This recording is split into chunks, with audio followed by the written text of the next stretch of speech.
Guys, hindi ko talaga inasahan ito na umabot sa artista yung pakikipag-usap natin po sa mga duwende. Ngayon po, meron po sa atin, naghingi ng tulong tungkol po ito sa kalagayan ni Kindi Pangilinan. Iwan ko lang guys kung ano po talaga yung kalagayan ni Kindi, kasi hindi ko naman talaga po siya kilala, pero sikat daw ito na komedyante na artista, Kindi Pangilinan. Ang ating matutunghayan ngayon guys, magtatanong lang po na muna tayo kay kaibigan si Otto kung nandito po ba siya. Yung nag-message sa atin, no, maraming salamat. Yung nag-message sa atin guys, ito po yung followers din ni Kindi Pangilinan. Guys, sa lahat po ng mga bago nating subscriber dyan, maraming salamat po sa 3,000 no subscriber na ngayong buwan na ito, no. Nagpapasalamat po ako sa inyong pagtitiwala sa amin, lalo na po sa mga old na mga subscriber ko. Maraming salamat po sa inyo, lalo na po ngayon. Grabe, hindi ko inasahan, no, naka mahigit 3,700 yung bago nating subscriber. Thank you so much sa inyong pagtitiwala guys.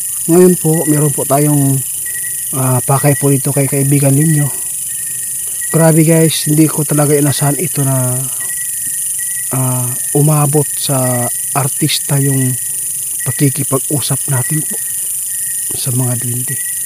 Ngayon po, meron po sa atin, naghingi ng tulong tungkol po ito sa kalagayan ni Kindi Pangilinan. Iwan ko lang guys kung ano po talaga yung kalagayan ni Kindi, kasi hindi ko naman talaga po siya kilala, pero sikat daw ito na komedyante na artista, Kindi Pangilinan. Ang ating matutunghayan ngayon guys, magtatanong lang po na muna tayo kay kaibigan si Otto kung nandito po ba siya. Yung nag-message sa atin, no, maraming salamat. Yung nag-message sa atin guys, ito po yung followers din ni Kindi Pangilinan. Meron siyang hinihinging tulong sa atin, kung ano ba ang dapat po daw gawin po sa sakit po ni Kindi Pangilinan, kung makaya ba daw na og herbal, no, inumin lang daw. Before po tayo, i-advise ko lang sa inyo, kung meron kayong karamdaman po na ganyan, sabi po niya parang impax, tawag daw impax, kasi may tumutubo sa kanyang mata. Iwan ko lang kung anong sakit yan, no. Magtatanong po tayo kay kaibigan kung alam po ba niya si Kindi Pangilinan, kung meron siyang maitulong, ma-advise. Basta ang sabi ko lang dito, kung meron kayong mga karamdaman na, diretso po kayo sa doktor, magpa-check up po kayo. Pero kung walang makikita po sa doktor yung karamdaman po nyo, doon po kayo sa manggagamot na magaling, yung legit na manggagamot. Kaya subukan natin guys. Magandang gabi po kaibigan. Uy, hindi ako nagkakamali kaibigan, nandito ka pa. Salamat, nakausap po si tatay mo. Oo, buti na lang, nandyan na po sa bahay ninyo ngayon. Oo, meron lang po ako itatanong. Meron naamang ngayong tabang ba, nagpangutana. Meron nagtatanong sa atin, gusto daw niya magpatulong para kay Kindi Pangilinan, kasi napakabait po daw na artista yun. Gusto daw niyang malaman kung kaya po bang mabigyan po ng lunas, kung kaya ba sa ato ang herbal. Nakikita mo pa rin? Guys, nakikita pa rin ni kaibigan natin si Otto, no? Lahat po ng pwede natin isang guni sa kanya, alam po niya yung kalagayan. Saan ba niya nakukuha yan? Ay, infection pala yan. Virus. Virus daw guys. Pero kung subukan natin sa herbal, hindi pala pwede. Mas maganda yung nagchat sa atin, no, Jinilin, maayong gabi. Meron pong payo si kaibigan natin na si Otto. Kasi nakikita naman talaga yung karamdaman na yan. Excuse me. Sabi po kaibigan, infection daw, yung virus ba? Impax, parang impax daw yan. Kung sa herbal, hindi ko po talaga 100% na maibigay po yung herbal namin ng ganyan. Kasi dapat po talaga ang magbigay po sa inyo ng ganyan, yung mga doktor, no? Sila po. Pero kung sakali man, marapatin po ninyo yung tulong namin na ibigay po namin. Ang masajis ko lang po dito kaibigan, yung langis de brulari, pwede ba doon? Yes. Napakaganda po daw talaga guys kung langis na gamitin.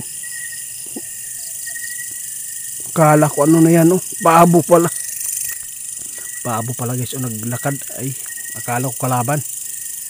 Kaibigan, kung langis, pwede ba yan sa ganyan? Sa yung mga burot-burot ba? Karang allergy, ang saba na. Pwede ba yan? Pwede po. Yan, Jenny rin, no? Pwede po pala yung langis. Yung po talaga ma-recommend ko, langis. Ipahid lang po yan. O hindi po yan nakakasira po sa balat. Kasi wala pong hindi po talaga delikado na ilagay po yan. Kung naniniwala din kayo sa ganyan, yung langis, kasi sabi po ninyo, nag-request kayo kung kaya ba sa herbal. Hindi 100% po yung ano ko ha. Ang sabi po ni kaibigan, kung merong pending na sakit ni Ma'am Kindi Pangilinan, ay dapat po doon sa doktor. Kasi hindi sabi po ni kaibigan ha, kung gusto lang po niyo mag-order ka ng langis, pwede din po dito. Para masubukan lang, i-try mo lang, kasi marami naman po tayong natulungan dito. Sana po ay hindi po kayo magsawa sa akin kaibigan. Maraming salamat sa pag-subscribe, kasi po nakita mo yung mga videos namin na ginagawa ngayon, nakatulong din. Salamat po. Sabi ni Chuto, maraming salamat sa lahat po ng mga old followers ko. Kahit po ay bago pa lang daw siya, maraming salamat po daw sa inyong pagmamahal. Nakita po ni kaibigan. Kaibigan? Ang sabi po ni kaibigan sa lahat po ng nagpa-check up doon sa doktor, kung walang finding, kayo ay lagi nangihina, hindi yan maganda. Doon po kayo sa manggagamot. Kasi hindi naman po lahat ng mga sakit ay i-recommend ko yung herbal, no? Hindi po. Ayaw ko talaga na porket meron tayo ng ganyan, bibigyan na lang natin kahit hindi po para doon, di ba? Tama yun kaibigan. Ano lang, maintain lang po kayo magpa-check up sa doktor. Ang inirekomenda namin ngayon, yung langis lang pampahid, kasi pwede yan sa almoranas ba, hemorrhoid, anong tawag yan, basta yun na. Pasensya na kayo kasi hindi natin alam yung mga English. Maraming salamat kaibigan Chuto. Kasi lagi po kayong andyan para po ay gumabay at makatulong sa iba.